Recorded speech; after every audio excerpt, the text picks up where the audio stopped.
ಕೂಪದಿಂ ಮೇಲೆತ್ತೆಮ್ಮನ್ ಹೊರಗಿಣುಕಿಸುವುದು ದರ್ಶನವು. ಇಂದ್ರಿಯ ಸುಖದಿಂದ ತೀಂದ್ರಿಯದೆಡೆ ಒಯ್ಯುವುದೆಮ್ಮನು ದರ್ಶನವು. ಒಯ್ಯುವುದೆಮ್ಮನು ದರ್ಶನವು. ಸಮ್ಯಕ್ ದರ್ಶನ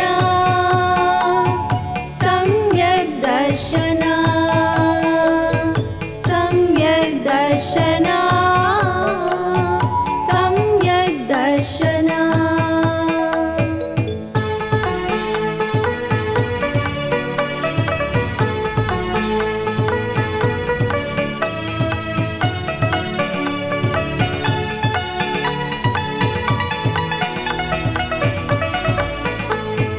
ಸಮ್ಯಕ್ ದರ್ಶನದ ಮಹಿಮೆಯನ್ನು ಸಾರುವ ಕಥೆಯನ್ನು ಪೇಳುವೆವು.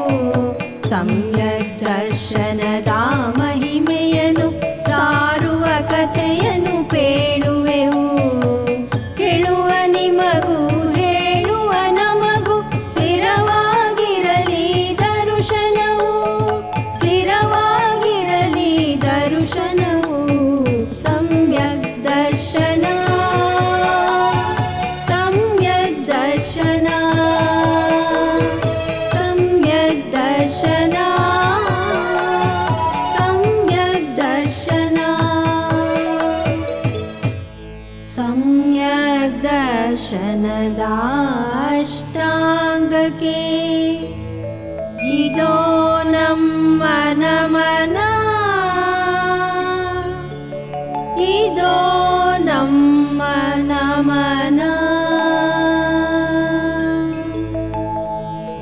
ಇದೋ ನಮ್ಮ ನಮನ. ಪ್ರಿಯ ವೀಕ್ಷಕರೇ, ಪ್ರತಿ ಭಾನುವಾರ ಬೆಳಿಗ್ಗೆ ಚಂದನ ವಾಹಿನಿಯಲ್ಲಿ ಪ್ರಸಾರವಾಗುತ್ತಿರುವ ರತ್ನತ್ರಯ ಕಾರ್ಯಕ್ರಮವನ್ನು ವೀಕ್ಷಿಸುತ್ತಿರುವ ತಮ್ಮೆಲ್ಲರಿಗೂ ಹೃತ್ಪೂರ್ವಕವಾದ ಸುಸ್ವಾಗತ. ರತ್ನತ್ರಯ ರತ್ನತ್ರಯ ರತ್ನತ್ರಯ ರತ್ನತ್ರಯ. ಯುಗ ಯುಗಾದಿ ಕಳೆದರೂ ಯುಗಾದಿ ಮರಳಿ ಬರುತ್ತಿದೆ. ಯುಗ ಯುಗಾದಿ ಕಳೆದರೂ ಯುಗಾದಿ ಮರಳಿ ಬರುತ್ತಿದೆ. ಹೊಸ ವರುಷಕ್ಕೆ ಹೊಸ ಹರುಷವ ಹೊಸತು ಹೊಸತು ತರುತ್ತಿದೆ. ಯುಗ ಯುಗಾದಿ ಕಳೆದರೂ ಯುಗಾದಿ ಮರಳಿ ಬರುತ್ತಿದೆ. ಹೊಸ ವರುಷಕ್ಕೆ ಹೊಸ ಹರುಷವ ಹೊಸತು ಹೊಸತು ತರುತ್ತಿದೆ.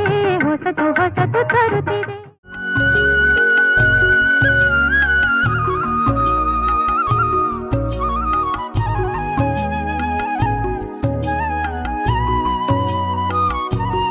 ಡಾಕ್ಟರ್ ನೀರಜ ನಾಗೇಂದ್ರ ಕುಮಾರ್ ಅವರು ಇವತ್ತು ನಮ್ಮನ್ನೆಲ್ಲರನ್ನು ಉದ್ದೇಶಿಸಿ ಧಾರ್ಮಿಕ ಉಪನ್ಯಾಸವನ್ನು ನೀಡಲಿದ್ದಾರೆ. ಬನ್ನಿ ಅವರ ಈ ಧಾರ್ಮಿಕ ಉಪನ್ಯಾಸಕ್ಕೆ ನಾವೆಲ್ಲ ಕಿವಿಯಾಗೋಣ. ನಿಮ್ಮೆಲ್ಲರಿಗೂ ನನ್ನ ಪ್ರೀತಿಪೂರ್ವಕ ನಮಸ್ಕಾರಗಳನ್ನು ಸಲ್ಲಿಸ್ತಾ ಇದ್ದೇನೆ. ಈಗಾಗಲೇ ಡಿಸ್ಕಸ್ ಆಯಿತು. ಎಲ್ಲರೂ ಹೇಳಿದರು ಮಿಲನ್ ಯಾಕೆ ಬೇಕು, ಮಿಲನ್ ಸಭೆ ಯಾಕೆ ಮಾಡಬೇಕು ಅಂತ. ಮಿಲನ್ ಧ್ಯೇಯ ವಾಕ್ಯ ಏನಿದೆ, ಆಗಲೇ ಮಿಲನ್ ಧ್ಯೇಯ ಗೀತೆಯಲ್ಲಿ ಸತ್ವೇಶು ಮೈತ್ರಿ ಸಾಮಾಯಿಕ ಪಾಠದ್ದು ಆಚಾರ್ಯ ಅಮಿತಗತಿಯವರು ರಚಿಸಿದ ಆ ಒಂದು ಸ್ತೋತ್ರದೊಂದಿಗೆ ಅದು ಪ್ರಾರಂಭವಾಯಿತು. ಸತ್ವೇಶು ಮೈತ್ರಿ ಅಂತ ಅಂದರೆ ಏನು? ಉತ್ತಮರೊಡನೆ ಏನು ನಾವು ಸಹವಾಸವನ್ನು ಮಾಡಬೇಕು.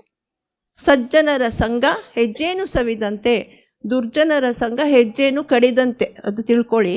ಆದ್ದರಿಂದ ಈ ಮಿಲನ್ ಸಭೆಗೆ ಬಂದು ನಾವು ಒಳ್ಳೆಯವ್ರ ಜೊತೆ ನಾವು ಸಹವಾಸ ಮಾಡಬೇಕು. ನಂತರ ಅಲ್ಲಿ ಏನು, ಸಮಾನ ಮನಸ್ಕರೊಡನೆ ಚರ್ಚೆ ಆಗುತ್ತೆ. ಇದರಿಂದ ಏನಾಗುತ್ತೆ, ಜ್ಞಾನವರ್ಧನೆ ಆಗುತ್ತೆ. ನಮ್ಮ ಬಾಹುಬಲಿ ಸ್ವಾಮಿ ಏನು ಹೇಳಿದ್ದು, ಅಹಿಂಸೆಯಿಂದ ಸುಖ, ತ್ಯಾಗದಿಂದ ಶಾಂತಿ, ಮೈತ್ರಿಯಿಂದ ಪ್ರಗತಿ, ಧ್ಯಾನದಿಂದ ಸಿದ್ಧಿ. ಸೊ ಸತ್ವೇಶು ಮೈತ್ರಿ, ಆ ಮೈತ್ರಿಯಿಂದ ಪ್ರಗತಿ. ಯಾವಾಗಲೂ ಮೈತ್ರಿ ಇದ್ರೇ ಸಮಾಜದಲ್ಲಿ ಒಂದು ಪ್ರಗತಿ ಆಗೋದಕ್ಕೆ ಸಾಧ್ಯ ಇದೆ. ಇಲ್ಲಿ ನಮ್ಮ ಜೈನ ಧರ್ಮದಲ್ಲಿ ಹೇಳ್ತಾ ಇರೋದು ಅಷ್ಟೇ, ಅನೇಕಾಂತವಾದ, ಅನೇಕಾಂತ ದೃಷ್ಟಿ. ಇಲ್ಲಿ ಮೈತ್ರಿ ಯಾವಾಗ ಆಗುತ್ತೆ ಅನ್ನೋದು ಸ್ವಲ್ಪ ಯೋಚನೆ ಮಾಡೋಣ. ಈಗ ಯಾವುದೇ ವಸ್ತುವನ್ನಾಗಲಿ ವಿಷಯವನ್ನಾಗಲಿ ವಿವಿಧ ದೃಷ್ಟಿಕೋನಗಳಿಂದ ನೋಡಿದಾಗಲೇ ನಮಗೆ ಪರಮ ಸತ್ಯದ ಒಂದು ಅದು ಗೋಚರವಾಗುತ್ತೆ. Will know the ultimate truth when we view from all angles. ನಾವು ಒಂದೊಂದು ಸಲ ಸಭೆನಲ್ಲಿ ಆಗುತ್ತೆ, ವಾದ ಆಗುತ್ತೆ, ಸಂವಾದ ಆಗಲ್ಲ.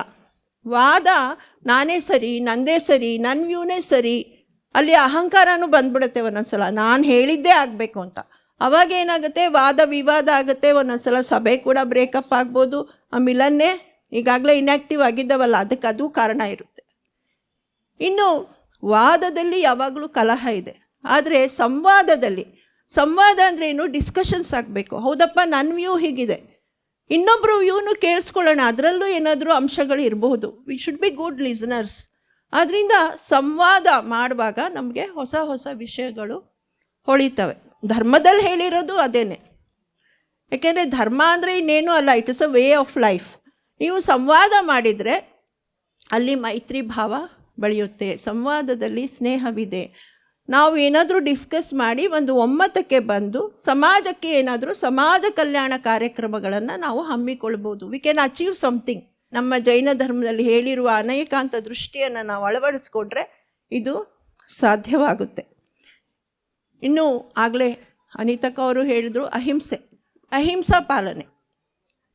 ಅಹಿಂಸಾ ಪಾಲನೆ ಬಗ್ಗೆ ನಾನು ಹೇಳುವಾಗ ಎಲ್ಲರಿಗೂ ಗೊತ್ತಿದೆ, ಅಹಿಂಸಾ ಪರಮೋ ಧರ್ಮ. ಇವತ್ತು ನಾನು ಆ್ಯಕ್ಚುಲಿ ಸಮಿತಿಗಳ ಬಗ್ಗೆ ಹೇಳೋಣ ಅಂತಲೇ ಬಂದೆ.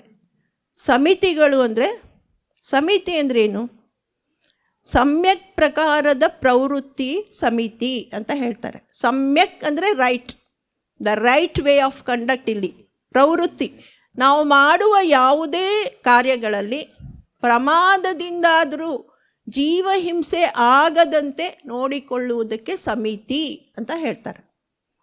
ಸೊ ಜೀವಹಿಂಸೆ ಆಗದಂತೆ ನೋಡ್ಕೊಳ್ಬೇಕು ನಾವು. ಯಾಕೆಂದರೆ ನಾವು ಇಂಟೆನ್ಷನಲಿ ಮಾಡ್ತಿರ್ಲಿಕ್ಕಿಲ್ಲ, ಆದರೆ ಕೇರ್ಲೆಸ್ನೆಸ್ಸಿಂದ ಆಗಿಬಿಡುತ್ತೆ ಒಂದೊಂದ್ಸಲ. ಈಗ ಸುಮ್ಮನೆ ಬಂದು ಕೂತ್ಕೊಂಡು ಬಿಡ್ತೀವಿ, ಅಲ್ಲೇನಿದೆ ಅಂತ ನೋಡಿರಲ್ಲ ಒಂದೊಂದ್ಸಲ. So we should not be careless. ಸ್ವಲ್ಪ ಆ ಪ್ರವೃತ್ತಿಯನ್ನು ಬೆಳೆಸ್ಕೊಳ್ಬೇಕು ನಾವು. ಈ ಸಮಿತಿಗಳನ್ನು ಮುಖ್ಯವಾಗಿ ಮುನಿಗಳಿಗೆ ಹೇಳಿದ್ದಾರೆ ನಮ್ಮದ್ರಲ್ಲಿ. ಇದು ಒಂದೇ ಒಂದು ಶ್ಲೋಕ ಹೇಳ್ತೀನಿ.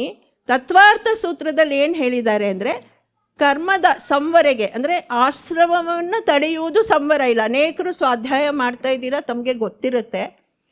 ಕರ್ಮದ ಸಂವರೆ ಹೇಗಾಗುತ್ತೆ ಅಂದರೆ, ಸಗುಪ್ತಿ ಸಮಿತಿ ಧರ್ಮಾನುಪ್ರೇಕ್ಷ ಪರೀಶಃ ಜಯ ಚಾರಿತ್ರೈಹಿ. ಅಂದರೆ 3 ಗುಪ್ತಿ, 5 ಸಮಿತಿ ಮತ್ತು ದಶಧರ್ಮ, 12 ಅನುಪ್ರೇಕ್ಷೆ, 5 ಚಾರಿತ್ರ, 22 ಪರೀಶಃ ಜಯ. ಇದರಿಂದ ಕರ್ಮಗಳ ಬರುವಿಕೆ, ಅಂದರೆ ಕರ್ಮ ಆಶ್ರಮವಾಗೋದು ಕಡಿಮೆ ಆಗುತ್ತೆ. ಇದರಲ್ಲಿ ನಾನು ಬರೀ ಸಮಿತಿ ಮೇಲೆ ಕಾನ್ಸಂಟ್ರೇಟ್ ಮಾಡ್ತಾ ಇದ್ದೀನಿ. ಯಾಕೆಂದರೆ ಇವಾಗ ಯಾರಾದರೂ ಬಂದು ಇದು ಜೈನ್ ಮಿಲನ್ ಸಮಿತಿ ಅಂದರೆ ಏನು ಅಂತ ಕೇಳಿದ್ರೆ ನಮಗೆ ಸ್ವಲ್ಪನಾದರೂ ಹೇಳೋದಕ್ಕೆ ಗೊತ್ತಾಗಬೇಕು. ನಮಗೆ ತೀರಾ ಗಹನವಾಗಿ ವಿಚಾರ ಗೊತ್ತಿಲ್ಲದೆ ಇರ್ಬೋದು, at least we should know the definition. ಸಮಿತಿಗಳನ್ನು ಮುಖ್ಯವಾಗಿ ಮುನಿಗಳಿಗೆ ಹೇಳಿರೋದು. ಮೂಲಗುಣ ಮುನಿಗಳ 28 ಮೂಲಗುಣ ಪಾಲನೆಯಲ್ಲಿ ಇಲ್ಲಿ ಸಮಿತಿಗಳು ಬರ್ತವೆ. ಆದರೆ ನಾನಿವತ್ತೇನು ಹೇಳ್ತಿದ್ದೀನಿ, ಮುನಿಗಳದ್ದು ಹೇಳ್ತಾ ಇಲ್ಲ, ಮುನಿಗಳದ್ದು ಹೇಳ್ತೀನಿ.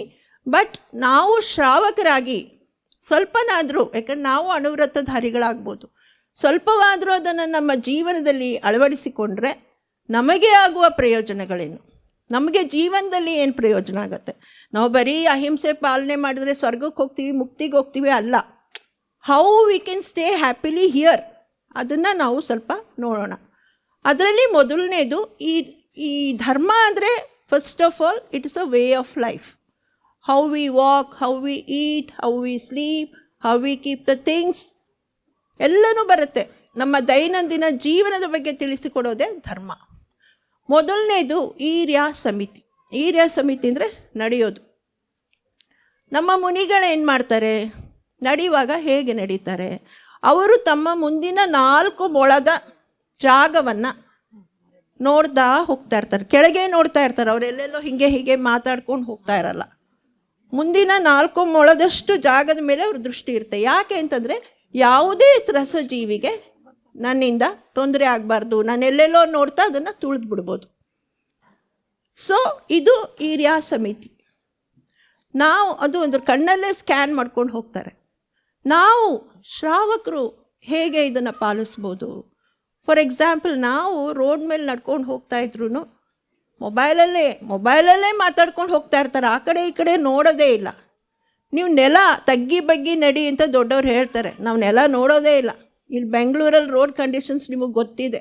ಯಾವುದೋ ಒಂದು ಗುಂಡಿ ಇರ್ಬೋದು, ಮತ್ತೊಂದು ಇರ್ಬೋದು, ಈ ಒಂದು ಚೇಂಬರ್ ತೆಗೆದುಬಿಟ್ಟಿರ್ತಾರೆ, ಮುಚ್ಚೋದೇ ಮರ್ತು ಬಿಟ್ಟಿರ್ತಾರೆ, ಅದರೊಳಗೆ ನೀವು ಬೀಳ್ಬೋದು.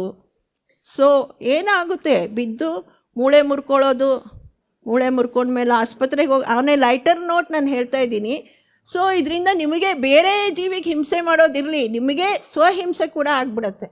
ಸೊ ಇದರಿಂದ ನಾವು ತಪ್ಪಿಸ್ಕೊಳ್ಬೇಕು ಅಂತಂದರೆ ಹಿರಿಯ ಸಮಿತಿ ಅಟ್ಲೀಸ್ಟ್ ನಾನು ಮಾತಾಡುವಾಗ, ನಾನು ನಡೆಯುವಾಗ ಮೊಬೈಲ್ ಯೂಸ್ ಮಾಡೋದಿಲ್ಲ. ನಾನು ಮೊಬೈಲ್ ಬಂತು, ನನಗೆ ಕಾಲ್ ಬಂತು ಅಂದ್ರೂ ಒಂದು ಕಡೆ ನಿಂತ್ಕೊಂಡು ನಾನು ಕಾಲ್ ಮಾಡಿ ಹೋಗ್ತೀನಿ. ಆಕ್ಸಿಡೆಂಟ್ಸ್ ಆಗ್ಬೋದು, ಅಥವಾ ಕೆಲವ್ರು ಹೇಳ್ತಾರೆ ನಾವು ನಡ್ಕೊಂಡು ಹೋಗೋದೇ ಇಲ್ಲ, ಯಾವಾಗಲೂ ವೆಹಿಕಲಲ್ಲೇ ಹೋಗ್ತೀವಿ ಅಂತ. ಬಟ್ ಸ್ಟಿಯರಿಂಗ್ ಮುಂದೆ ಕೂತ್ಕೊಂಡು ನೀವು ಹೀಗೆ ಟೂ ವೀಲರಲ್ಲಿ ಹೋಗೋದು ನೋಡ್ತಾ ಇದ್ದೀವಿ, ರೋಡ್ನಲ್ಲಿ ಹೀಗೆ ಹೋಗ್ತಿರ್ತಾರೆ ಮೊಬೈಲ್. ಆಕ್ಸಿಡೆಂಟ್ಸ್ ಆಗ್ಬೋದು. Who is responsible? ನಮ್ಮದು ಹಿಂಸೆ ಆಗುತ್ತೆ, ಇನ್ನೊಂದು ಜೀವಿಗೂ. ತ್ರಸಜೀವಿಗಳದಲ್ಲ, ತ್ರಸಜೀವಿಗಳು ಅಂದರೆ ದ್ವೀಂದ್ರಿಯಗಳು. 2 ಕಾಲಿನ ಮನುಷ್ಯಂಗೆ ನಾವು ಆಕ್ಸಿಡೆಂಟ್ ಮಾಡಿಬಿಡ್ತೀವಿ, ಪಂಚೇಂದ್ರಿಯ ಜೀವಿಗಳ ಘಾತವನ್ನು ನಾವು ಮಾಡ್ತೀವಿ. ಆದ್ದರಿಂದ ಹಿರಿಯ ಸಮಿತಿಯನ್ನು ಶ್ರಾವಕರು ಕೂಡ ಪಾಲಿಸಬೇಕು ಅಂತ ನಾನು ಈ ಮೂಲಕ ಹೇಳ್ತೀನಿ. ನೆಕ್ಸ್ಟು ಭಾಷಾ ಸಮಿತಿ.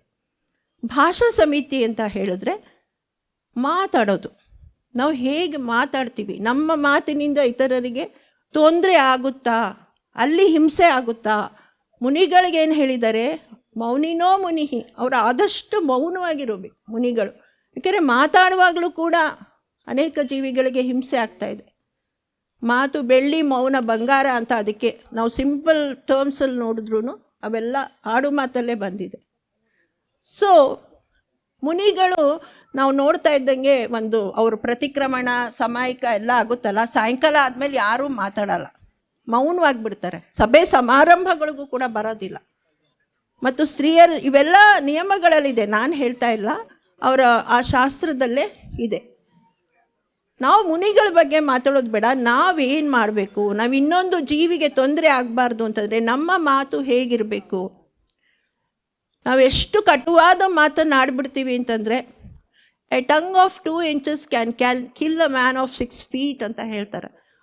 2 ಇಂಚಿನ ನಾಲ್ಗೆ 6 ಅಡಿ ಮನುಷ್ಯನ ಕೊಂದುಬಿಡುತ್ತೆ ನಮ್ಮ ಮಾತಿಂದ. ಅದಕ್ಕೆ ನಾನೊಂದು ಚಿಕ್ಕ ಕವನ ಬರೆದಿದ್ದೆ, ಚತುಷ್ಪದಿ. ಮಾತಾಡುವ ಮೊದಲು ಮಾಡು ಆಲೋಚನೆ, ಮಾತಾಡುವ ಮೊದಲು ಮಾಡು ಆಲೋಚನೆ, ದುಡುಕು ಮಾತಿನಿಂದಾಗುವುದು ಬರೀ ಯೋಚನೆ. ಮಾತಿಗಿಂ ಕೃತಿ ಮಿಗಿಲು, ಮಾತಿಗಿಂ ಕೃತಿ ಮಿಗಿಲು, ನಿನ್ನಯ ಕೃತಿಯೇ ಮಾತಾಡಲಿ ನೀರಜಾಕ್ಷ ಅಂತ ನಂದು ಕಾವ್ಯನಾಮದಲ್ಲಿ ನಾನು ಬರೆದಿದ್ದೆ. ಸೊ ಕೆಲವರಾದರೂ ಕ್ಲಾಪ್ಸ್ ಹೊಡೆದ್ರಿ, ಥ್ಯಾಂಕ್ಸ್. ಯಾಕಂದರೆ ಕ್ಲಾಪ್ಸ್ ಮಾಡೋದು ನಿಮಗೆ ಒಳ್ಳೆಯದು, ನನಗೇನಲ್ಲ, ನನಗೂ ಖುಷಿ ಆಗುತ್ತೆ. ಬಟ್ ಕ್ಲಾಪ್ ಮಾಡೋದ್ರಿಂದ ನಿಮ್ಮ ಆರೋಗ್ಯ ಸುಧಾರಿಸುತ್ತೆ. ಸೊ ನಾವು ಯಾವಾಗಲೂ ನಮ್ಮ ಆರೋಗ್ಯ ಕಾಪಾಡ್ಕೋಬೇಕು. ಅದರಿಂದ ಮೊದಲು ನಿಮ್ಮ ಆರೋಗ್ಯ ಬೇಕಂದರೆ ಸ್ವಲ್ಪ ಕ್ಲಾಪ್ ಮಾಡಿ, ಯಾರಾದರೂ ಮಾತಾಡುವಾಗ. ಇಷ್ಟ ಆದರೂ ಕ್ಲಾಪ್ ಮಾಡಿ, ನಿಲ್ಲಿಸಿ ಅಂತ ಹೇಳೋದಕ್ಕೂ ಕ್ಲಾಪ್ ಮಾಡಿ, ನಿಲ್ಲಿಸಿ ಅಂತ ಹೇಳಬೇಕಂದ್ರೆ ಕ್ಲಾಪ್ ಮಾಡಿ. ಸೊ ಇದು ನುಡಿದರೆ ಮುತ್ತಿನ ಹಾರದಂತಿರಬೇಕು, ನುಡಿದರೆ ಸ್ಫಟಿಕದ ಶಲಾಕೆಯಂತಿರಬೇಕು, ನುಡಿದರೆ ಮಾಣಿಕ್ಯದ ದೀಪ್ತಿಯಂತಿರಬೇಕು. ಹೀಗೆ ಮಾತಿನ ಬಗ್ಗೆ ಅನೇಕ ಸೊಗಸಾದ ಉದಾಹರಣೆಗಳಿವೆ. ಒಂದಿನ ಬರೀ ಮಾತಿನ ಬಗ್ಗೆನೇ ಮಾತಾಡ್ಬೋದು, ಆದರೆ ಇವತ್ತು ಸಮಿತಿಗಳ ಬಗ್ಗೆ ಮುಗಿಸ್ಬಿಡ್ತೀನಿ ನಾನು. 5 ಹಿರಿಯ ಸಮಿತಿ ಭಾಷಾ. ಅದನ್ನೇ ಮಿಲನ್ ಸಭೆಗಳಲ್ಲಿ ಕೂಡ ನಾವು ಒಬ್ರಿಗೊಬ್ರಿಗೆ ನಾವು ಅಟ್ಲೀಸ್ಟ್ ಸ್ಮೈಲ್ ಮಾಡೋದು ಕೂಡ ಒಂದು ಭಾಷೆ. ನಿಮ್ಗೆ ಆಗದವ್ರ ಮುಂದೆ, ನಿಮ್ಗೆ ಯಾರೋ ಅವ್ರನ್ನ ಕಂಡ್ರೆ ಆಗಲ್ಲ, ಅವರು ನಿಮ್ಮನ್ನ ಏನೋ ಬೈಬೇಕು ಅಂತಲೇ ಬಂದಿರ್ತಾರೆ ಅಂದ್ಕೊಳ್ಳಿ, ನಗ್ನಗ್ತಾ ಮಾತಾಡ್ಬಿಡಿ. ಜೈ ಜಿನೇಂದ್ರ ಅಂತವ್ರಿಗೆ ಏನು ಬೈಬೇಕು ಅಂತ ಬಂದಿರ್ತಾರೆ, ಮರ್ತೇ ಹೋಗ್ಬಿಡತ್ತೆ. ಸೊ ಫಸ್ಟು ಈ ನಗುವಿನ ಭಾಷೆ, ಮಿಲನ್ನಲ್ಲಿ ಒಬ್ರಿಗೊಬ್ರಿಗೆ ನಗನಗ್ತಾ ನಾವು ಮಾತಾಡಬೇಕು, ಇದು ಫಸ್ಟ್ ಕಂಪಲ್ಸರಿ. ಸೊ ಹಿರಿಯ ಸಮಿತಿ, ಭಾಷಾ ಸಮಿತಿ. ನೆಕ್ಸ್ಟು ಏಷಣ ಸಮಿತಿ. ಏಷಣ ಸಮಿತಿ ಅಂತಂದರೆ ಹೌ ವಿ ಈಟ್. ಮುನಿಗಳು ಹೇಗೆ ಆಹಾರವನ್ನು ಸೇವಿಸ್ತಾರೆ. ಮುನಿಗಳು, ನಮ್ಮ ಮುನಿಗಳು ನಮಗೆ ಸಿಕ್ಕದಂಗೆ ಎಲ್ಲ ಕಡೆ ನುಗ್ಗಿಬಿಡ್ತಾರ? ಇಲ್ಲ. ಅವರು 46 ದೋಷರಹಿತ ಆಹಾರವನ್ನು ಸೂಕ್ತ ಕಾಲದಲ್ಲಿ ಯೋಗ್ಯ ಶ್ರಾವಕರಿಂದ ಯಾವುದೇ ರಾಗದ್ವೇಷ ಭಾವನೆ ಇಲ್ಲದೆ ಮೌನದಿಂದ, ಮತ್ತು ಅವ್ರದ್ದು ಕೆಲವು ನಿಯಮಗಳಿರ್ತವೆ, ಅವರು ಸೇವಿಸ್ತಾರೆ. ಮುನಿಗಳೇನು ಆಹಾರ ಸೇವನೆ ಮಾಡುವಾಗ ಅದು ತಗೊಂಬ ಇದು ತಗೊಂಬ ಅಂತವ್ರು ಹೇಳಲ್ಲ, ಮೌನವಾಗಿ ಅವರು ಸೇವಿಸ್ತಿರ್ತಾರೆ. ಯೋಗ್ಯ ಶ್ರಾವಕರು ಅಂದರೆ ಏನು ಅಂತಂದರೆ, ಕೆಲವ್ರು ಮುನಿಗಳಿಗೆ ನಿಯಮ ಇರುತ್ತೆ, ನೀನು ಕಂದಮೂಲ ಸೇವಿಸ್ತೀಯಾ, ಕಂದಮೂಲ ಸೇವಿಸದೇ ಇರೋರ ಹತ್ರನೇ ನಾನು ತೊಗೊಳ್ತೀನಿ ಅಂತ ಹೇಳ್ತಾರೆ. ಅಥವಾ ಇವತ್ತು ನೀನು ಆಹಾರ ಕೊಟ್ಟ ಮೇಲೆ ನೀನು ಮುಂದೆ ಎಂದು ಕಂದಮೂಲ ಸೇವಿಸಬಾರ್ದು, ಈ ನಿಯಮ ನೀ ತೊಗೊಂಡ್ರೇ ಸೇವಿಸ್ತೀನಿ. ಯಾಕೆಂದರೆ ಅವರ ಧರ್ಮ ಸಾಧನೆಗೆ ಈ ಭಾವನೆಗಳು, ಆ ವೈಬ್ರೇಷನ್ಸ್, ನಾವು ಕೊಡೋರು ವೈಬ್ರೇಷನ್ ಹೇಗಿರುತ್ತೆ ಅದು ಆಹಾರದ ಮೇಲೆ ಕೂಡ ಪರಿಣಾಮ ಆಗುತ್ತೆ. ಆದ್ದರಿಂದ ಈ ಒಂದು ಏಷಣ ಸಮಿತಿ ಮುನಿಗಳಿಗೆ ಹೇಳಿರೋದು. ನಾವು ಕೂಡ ಶ್ರಾವಕರು ಅದನ್ನು ಆದಷ್ಟು ಪರಿಪಾಲನೆ ಮಾಡಬೇಕು. ಏನು ಆಹಾರ ಕೊಟ್ಟರೆ ಪುಣ್ಯ ಅಂತ ಹೇಳಿ ನಾನು ಕೆಲವ್ರನ್ನ ನೋಡಿದ್ದೀನಿ ಹೆಂಗೆ ಆಹಾರ ಕೊಡ್ತಿರ್ತಾನೆ ಅಂತ. ಇವ್ರಿಗೆ ಪುಣ್ಯ ಬೇಕು ಅಂತ ಮುನಿಗಳಿಗೆ ಸಾಕು ಅಂತ ಹೇಳ್ತಾ ಇದ್ರು, ನಾನೇ ಸ್ವೀಟ್ ಮಾಡಿದ್ದೀನಿ, ನಾನೇ ಹಲ್ವಾ ಮಾಡಿದ್ದೀನಿ, ನಾನೇ ಮತ್ತೊಂದು ಮಾಡಿದ್ದೀನಿ, ತುಂಬಿಡ್ತಾರೆ. ಮುನಿಗಳ ಆರೋಗ್ಯದ ಬಗ್ಗೆ ನಾವು ಗಮನ ಕೊಡಬೇಕು. ಯಾಕೆಂದರೆ ಅವರ ಆಹಾರ ಸೇವಿಸ್ತಾ ಇರೋದೇ ಅವರು ತಮ್ಮ ಏನಕ್ಕೆ ಧರ್ಮ ಸಾಧನೆಗೆ, ಈ ಶರೀರವನ್ನು ಪೋಷಿಸ್ತಾ ಇರೋದೇ ಧರ್ಮ ಸಾಧನೆಗೆ. ಶರೀರ ಮಾಧ್ಯಮಂ ಖಲು ಧರ್ಮ ಸಾಧನಂ ಅಂತ ಹೇಳ್ತಾರೆ. ಅದಕ್ಕೋಸ್ಕರ ಮುನಿಗಳು ಈ ಒಂದು ಸಮಿತಿ ಏನಿದೆ ಏಷಣ ಸಮಿತಿ, ಈ ಆಹಾರ ತೆಗೆದುಕೊಳ್ಳುವಂತಹ ವಿಧಿ ಇರುತ್ತೆ. ನಾವೇನು ಮಾಡ್ತಾ ಇದ್ದೀವಿ ಶ್ರಾವಕರು, ನಮಗೆ ಹೊತ್ತಿಲ್ಲ, ಗೊತ್ತಿಲ್ಲ, ಎಲ್ಲಿ ಅಂತ ಇಲ್ಲ. ನಾನು ಆಗಲೇ ಹೇಳಿದೆ, ನಾವು ಈಟ್ to Liva, live to eta. ನಾವೇನು ಮಾಡ್ತಾ ಇದ್ದೀವಿ ಇವತ್ತು? ನಾವು ಅಲ್ಲಿ ಐಸ್ ಕ್ರೀಮ್ ಚೆನ್ನಾಗಿರುತ್ತೆ, ಇಲ್ಲಿ ಕಾಫಿ ಚೆನ್ನಾಗಿರುತ್ತೆ, ಇಲ್ಲಿ ಪಿಜ್ಜಾ ಚೆನ್ನಾಗಿರುತ್ತೆ, ಮತ್ತೊಂದು ಕಡೆ ಮತ್ತೊಂದು ಚೆನ್ನಾಗಿರುತ್ತೆ ಅಂತ ಬರೀ ತಿನ್ನೋದಕ್ಕೋಸ್ಕರನೇ ಜೀವಿಸ್ತಾ ಇದ್ದೀವಿ. ಅಟ್ಲೀಸ್ಟ್ ನಾವು ಏನು ಮಾಡ್ಬೋದು ಈ ಏಷಣ ಸಮಿತಿನ ಪಾಲಿಸೋದಕ್ಕೆ ಅಂತಂದರೆ ಹಿತಮಿತವಾದ ಆಹಾರವನ್ನು ಸೇವಿಸೋದು. ನಾನು ಈ ಮದುವೆ ಮನೆಗಳಲ್ಲಿ ಹೋದ್ರೂ ಅಷ್ಟೇ, ಅಷ್ಟೊಂದು ವೆರೈಟಿ ಇರುತ್ತೆ. ನಾನು ಒಂದು ಸಲ ಪ್ಲೇಟ್ ಸರ್ವ್ ಮಾಡ್ಕೊಂಡ್ಮೇಲೆ ಮತ್ತೆ ಹೋಗಿ ತೊಗೊಳ್ಳಲ್ಲ. ಅದೆಷ್ಟೇ ನನಗಿಷ್ಟ ಆದ್ರೂ ನಾನು ಇಷ್ಟು ತೊಗೊಂಡಿದ್ದೀನಿ, ಇಷ್ಟ್ರ ಮೇಲೆ ನಾನು ಸೇವಿಸಲ್ಲ, ಅಷ್ಟು ನಿಯಮವನ್ನು ನಮ್ಮ ಮೇಲೆ ಹಾಕ್ಕೊಳ್ಬೋದು ಏಷಣ ಸಮಿತಿ. ಇದರಿಂದ ನಮಗೇನು ಪ್ರಯೋಜನ ಹೇಳ್ತೀನಿ. ಮಿತಿಮೀರಿ ತಿನ್ನೋದ್ರಿಂದ ನಿಮಗೆಲ್ಲ ಗೊತ್ತಿದೆ, ಒಬಿಸಿಟಿ, ಕೊಬ್ಬು ಹೆಚ್ಚುತ್ತೆ. ಕೊಬ್ಬು ದೇಹದಲ್ಲಿ ಹೆಚ್ಚಾದ ಕೂಡಲೇ ಅದ್ರ ಅಕ್ಕ ತಂಗಿ ಅಣ್ಣ ತಮ್ಮ ಎಲ್ಲರೂ ಬಂದ್ಬಿಡ್ತಾರೆ. BP ಆಗಿರ್ಬೋದು, ಶುಗರ್ ಆಗಿರ್ಬೋದು, ಥೈರಾಯ್ಡ್ ಹಾರ್ಮೋನ್ ಇಂಬ್ಯಾಲೆನ್ಸ್ ಆಗಿರ್ಬೋದು, ಇದೆಲ್ಲ ಬಂದ್ಬಿಡೋದ್ರಿಂದ ನಮ್ಮ ಆರೋಗ್ಯ ಸಂಪೂರ್ಣವಾಗಿ ಕೆಟ್ಟು ಹೋಗುತ್ತೆ. ಆದ್ದರಿಂದ ಧರ್ಮದಲ್ಲಿ ಆಹಾರ ಪದ್ಧತಿಯ ಬಗ್ಗೆ ಕೂಡ ಹೇಳಿದ್ದಾರೆ. ಇದು ಏಷಣ ಸಮಿತಿ. ಸೊ 3 ಸಮಿತಿ ನಾವು ತಿಳ್ಕೊಂಡ್ವಿ. ಈರ್ಯ ಸಮಿತಿ, ಭಾಷಾ ಸಮಿತಿ, ಏಷಣ ಸಮಿತಿ. ನೆಕ್ಸ್ಟು ಆದಾನ ನಿಕ್ಷೇಪಣ ಸಮಿತಿ. ಆದಾನ ನಿಕ್ಷೇಪಣ ಸಮಿತಿ ಅಂದರೆ ವಸ್ತುಗಳನ್ನು ಇಡುವಾಗ, ತೆಗೆದುಕೊಳ್ಳುವಾಗ ಯಾವುದೇ ಜೀವಿಗೆ ಹಿಂಸೆಯಾಗದಂತೆ ನೋಡಿಕೊಳ್ಳುವುದು. ನೀವು ನೋಡಿರ್ಬೋದು, ಮುನಿಗಳು ಕೂತ್ಕೊಳ್ಳುವಾಗೆಲ್ಲ ಪಿಂಚಿಯ ಒಂದು ಏನು ಹೇಳ್ತಾರೆ, ಅದು ಕೂದಲು ಗರಿ ತುಂಬ ಮೃದುವಾಗಿರೋದ್ರಿಂದ ಯಾವುದೇ ಜೀವಿಗೆ ಅಲ್ಲಿ ಹಾರ್ಮ್ ಆಗಲ್ಲ.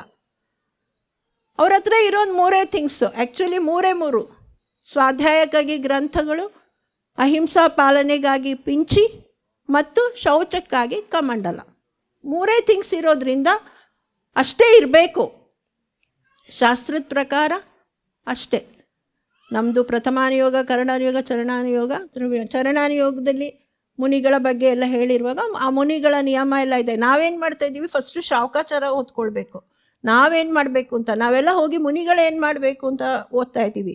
ಬಟ್ ನಾವೇನು ಮಾಡಬೇಕು ಅಂತ ಫಸ್ಟು ನಾವು ಓದ್ಕೊಳ್ಬೇಕು. ಆದರೆ ನಮ್ಮ ಹತ್ರ ಎಷ್ಟು ಪರಿಗ್ರಹ ಇದೆ.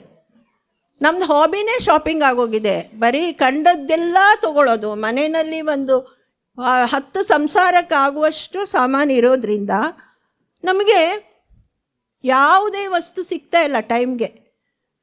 ಏನಾಗಿದೆ ಅಂತಂದರೆ, ಇವತ್ತು ಎಷ್ಟು ನಮ್ಮ ಹತ್ರ ಸಾಮಾನಿದೆ ಅಂದರೆ, ಲೇಡೀಸ್ಗೆ ಇದು ಎಕ್ಸ್ಪೀರಿಯೆನ್ಸ್ ಆಗಿರ್ಬೋದು. ಸ್ಯಾರಿ ಉಟ್ಕೊಂಡು ಹೋಗಬೇಕು ಒಂದು ಫಂಕ್ಷನ್ಗೆ ಅಂತಂದರೆ ಅದಕ್ಕೆ ಮ್ಯಾಚಿಂಗ್ ಬ್ಲೌಸ್ ಆಗಲಿ, ಮತ್ತೊಂದು ಪೆಟಿಕೋಟ್ ಎಲ್ಲ ಸಿಕ್ಕಲ್ಲ. ಜೊತೆಗೆ ನಾನು ಹೇಳೋದಕ್ಕೆ ಇದಾಗುತ್ತೆ, I have a wardrobe full of clothes but nothing to wear ಅನ್ನೋ ಹಾಗೆ ನಮ್ಮ ಕಂಡೀಷನ್ ಇವತ್ತಾಗೋಗಿದೆ. ಇಷ್ಟೊಂದು ಪರಿಗ್ರಹ ಅದಕ್ಕೆ ಒಳ್ಳೆಯದಲ್ಲ.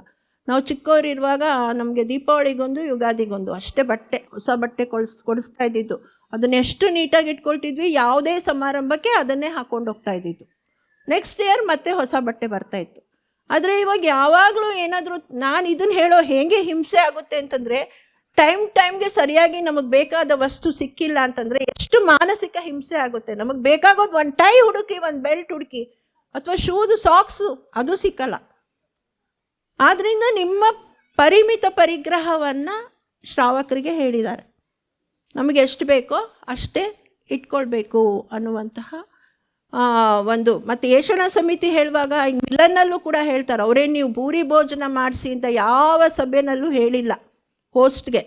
ಬರೀ ಫುಡ್ಗಿಂತ ಫುಡ್ ಫಾರ್ ಥಾಟ್, ನಿಮ್ಮ ವಿಚಾರಗಳು ಉನ್ನತವಾಗಿರಬೇಕು ಅಂತ ಅವ್ರು ಹೇಳ್ತಿದ್ರು. ಬರೀ ಟೇಸ್ಟಿ ಫುಡ್ ಅಥವಾ ತುಂಬ ವೆರೈಟಿ ಫುಡ್ ಏನು ಬೇಡ, ನೀವು ಫುಡ್ ಮೇಳ ಮಾಡಿದ್ರೆ ಅದು ಬೇರೆ. ಬಟ್ ಇದು ಒಂದು ಜೈನ್ ಮಿಲನಲ್ಲಿ ಏಷಣ ಸಮಿತಿ ಬಗ್ಗೆನೂ ಹೇಳ್ತಾ ಇದ್ದಾರೆ ಅಂತ ನಾನು ಅಂದ್ಕೊಳ್ತೀನಿ. ಇನ್ನು ಆದಾನ ನಿಕ್ಷೇಪಣಾ ಸಮಿತಿ ವಸ್ತುಗಳನ್ನು ಇಡುವಾಗ ತೆಗೆದುಕೊಳ್ಳುವಾಗ ಯಾವುದೇ ಜೀವಿಯ ಹಿಂಸೆ ಆಗಬಾರ್ದು, ಇದನ್ನು ನಾವು ಗಮನದಲ್ಲಿಟ್ಕೋಬೇಕು. ನೆಕ್ಸ್ಟು ಉತ್ಸರ್ಗ ಸಮಿತಿ.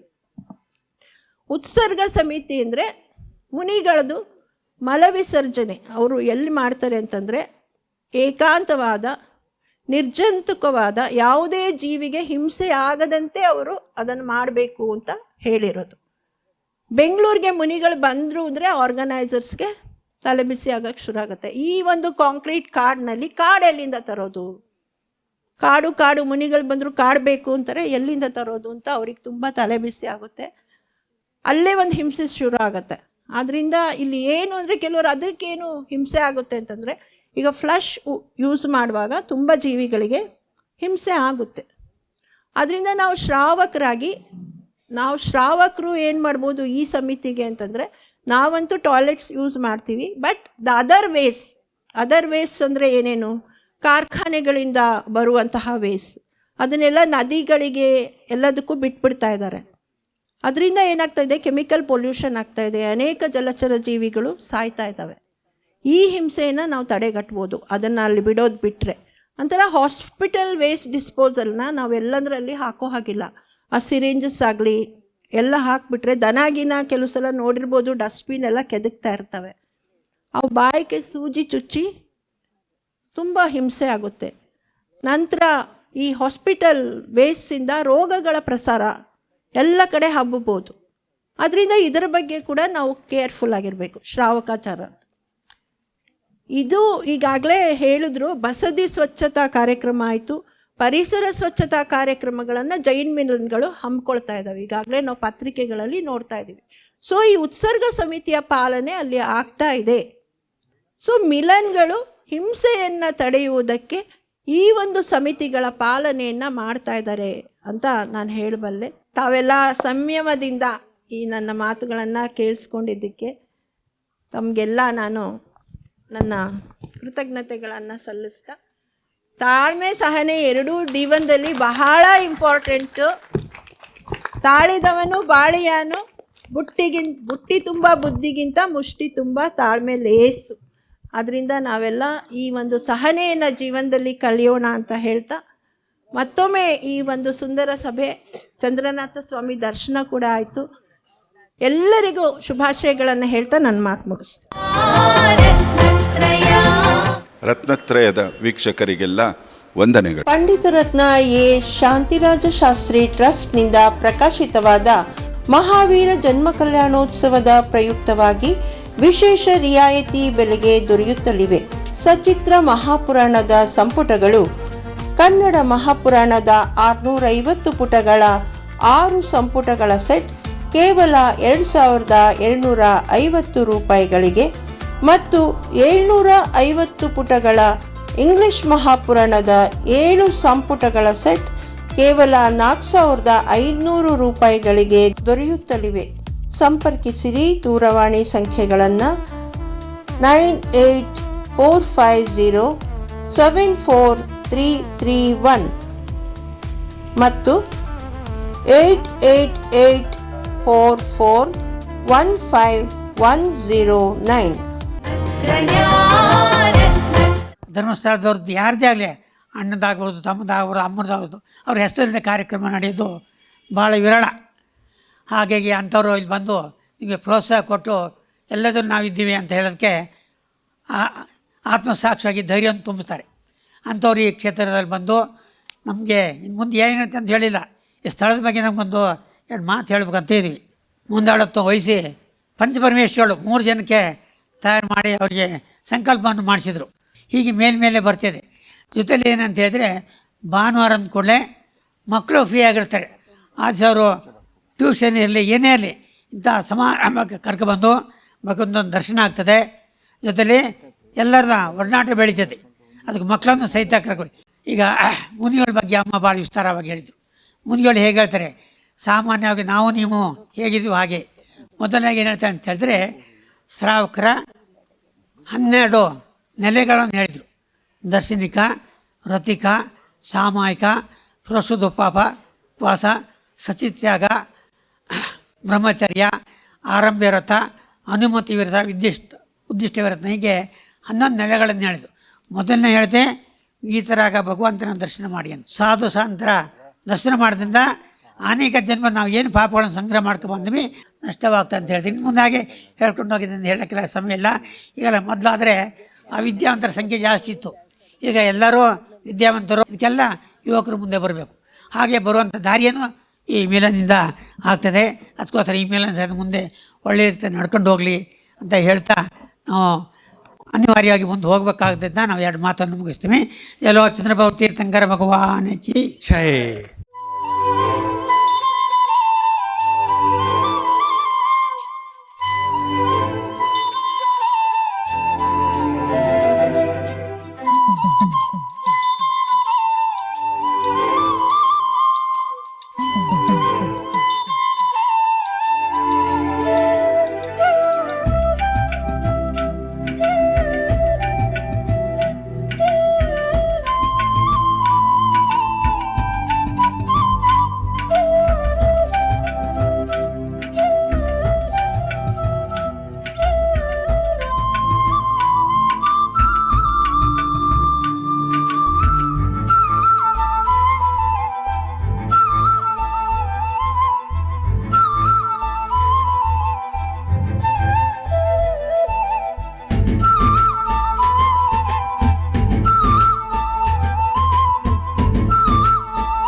ನಾಗೇಂದ್ರ ಕಂಡಂತ ಕನಸು, ಆ ಕನಸ ಕೈಗೂಡೆ ಮಾಡಿಹರು ಮನಸ್ಸು.